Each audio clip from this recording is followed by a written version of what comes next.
भारत प्राचीन काल से ही शौर्य, धैर्य और बलिदानों का देश रहा है। यहाँ पर वीरों ने ही नहीं, वीर माताओं, वीर बालाओं ने भी जन्म लिया है। आज मैं अदिति सचदेव, वीरांगना रानी दुर्गावती के बलिदान दिवस पर उनको अपने श्रद्धा सुमन अर्पित करते हुए उनकी शौर्य गाथा प्रस्तुत कर रही हूँ। रानी दुर्गावती का जन्म 5 अक्टूबर 1524 को महोबा में हुआ था। उनके पिता कीर्ति सिंह चंदेल राज्य के राजा थे। उस समय महोबा चंदेलों की राजधानी थी। बुंदेलखंड में चंदेलों का राज दूर दूर तक फैला हुआ था। दुर्गावती बड़ी सुंदर और गुणवती थीं। जो भी उन्हें देखता था प्रभावित हो जाता था। कीर्ति सिंह उन्हें पढ़ाना लिखाना चाहते थे, परंतु उनका मन पढ़ने लिखने में नहीं लगता था। उनका मन तो धनुष बाण चलाना, तलवार चलाना, घुड़सवारी करना इत्यादि में लगता। ज्यों-ज्यों वे बढ़ती गईं, त्यों-त्यों घुड़सवारी और धनुष बाण की ओर उनकी रुचि भी बढ़ने लगी। उनके विवाह योग्य होने पर कीर्ति सिंह को उनके विवाह की चिंता हुई। वे उनके लिए योग्य वर की खोज करने लगे। दुर्गावती के रूप और गुणों की चर्चा दूर दूर तक फैल चुकी थी। उनकी प्रसिद्धि से प्रभावित होकर गोंडवाना साम्राज्य के राजा संग्राम शाह ने अपने पुत्र दलपत शाह का विवाह दुर्गावती से 1542 में करवाया। विवाह के 1 वर्ष पश्चात ही दुर्गावती ने एक पुत्र को जन्म दिया। पुत्र का नाम वीर नारायण रखा गया। पुत्र अभी 4 वर्ष का ही था कि वह पिता के प्रेम से वंचित हो गया। दलपत शाह रानी और अपने पुत्र को आंसुओं में डूबे छोड़कर संसार से चले गए। उनकी मृत्यु के पश्चात दुर्गावती ने बड़े साहस और धैर्य के साथ राज्य की बागडोर संभाली। वे वीर नारायण के प्रतिनिधि के रूप में सिंहासन पर बैठकर राज्य करने लगी।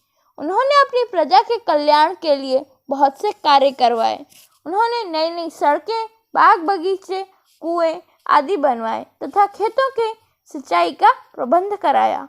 फलस्वरूप कुछ ही वर्षों में गोंडवाना राज्य धन धान्य से पूर्ण हो गया।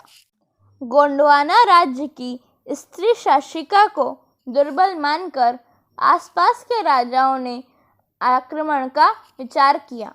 जब यह बात रानी दुर्गावती तक पहुंची तो वे स्वयं उन राजाओं पर आक्रमण करने लगी। उन्होंने बड़ी वीरता के साथ एक एक राजा को युद्ध में पराजित कर उनके राज्य को अपने राज्य में मिला लिया।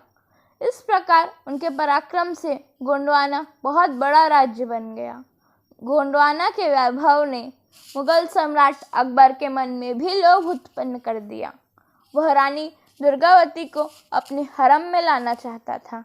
अतः उसने सोचा गोंडवाना पर चढ़ाई करके रानी को विवश किया जाए। उसने अपने सेनापति आसफ खां को गोंडवाना पर सेना के साथ आक्रमण करने का आदेश दिया। आसफ खां ने गढ़ामंडला के दुर्ग पर चढ़ाई कर दी। दुर्गावती घोड़े पर सवार होकर अपनी सेना के साथ बाहर निकल पड़ी। उनके साथ उनका 18 वर्षीय पुत्र वीर नारायण भी था। भयंकर युद्ध होने लगा।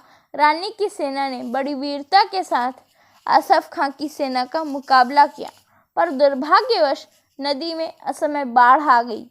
रानी की सेना बाढ़ के पानी में फंस गई। आसफ खां ने अवसर का लाभ उठाते हुए आक्रमण कर दिया।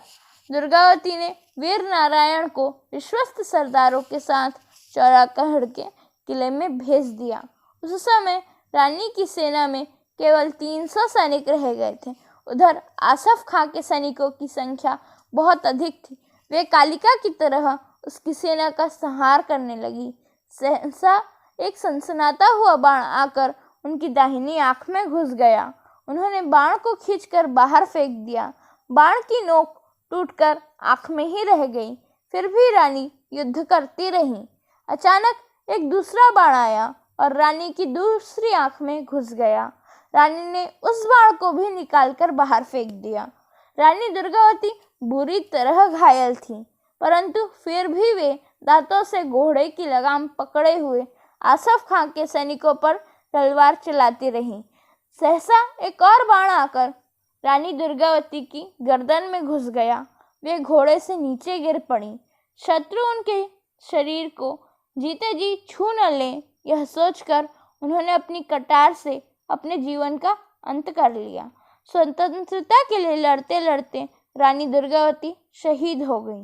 रानी दुर्गावती के अदम्य साहस, शौर्य के सम्मान में सन 1983 में जबलपुर विश्वविद्यालय का नाम बदलकर रानी दुर्गावती विश्वविद्यालय किया गया। भारत सरकार ने 24 जून 1988 को उनके बलिदान दिवस पर डाक टिकट जारी किया है। धन्यवाद।